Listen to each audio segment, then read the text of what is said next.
حيت خرجت تحت السيطره ديالها، حيت صافي. شنو كتقول دابا انت؟ كتقول بلي حنايا غادي نتصالحوا؟ واش تصالحوا؟ الصلح ما الصلح وحنايا غادي نتصالحوا وكذا، وكتسناها تجاوبك باش انت تجي ترغبنا نتصالحوا. عطيتها اقتراح. واش انت يا بابا؟ عطيتها واخا اقتراح. بابا خليني كنحترمك يا بابا، علاش؟ خليني تنحترمك. ايوا الصلح الخير. شوف يا بابا، راه ما كاينش الصلح واخا ما نعرفش شنو بغى يوقع.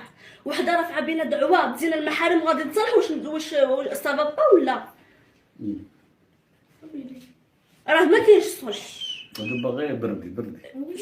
شوف لا يعطيك الصحه، ما تبقاش دير بلاناتك وكلشي اللي بغيتي، كتبز لها عينيها حتى لاقصى درجه وما كنهضروش معاك، ولكن هذه لا.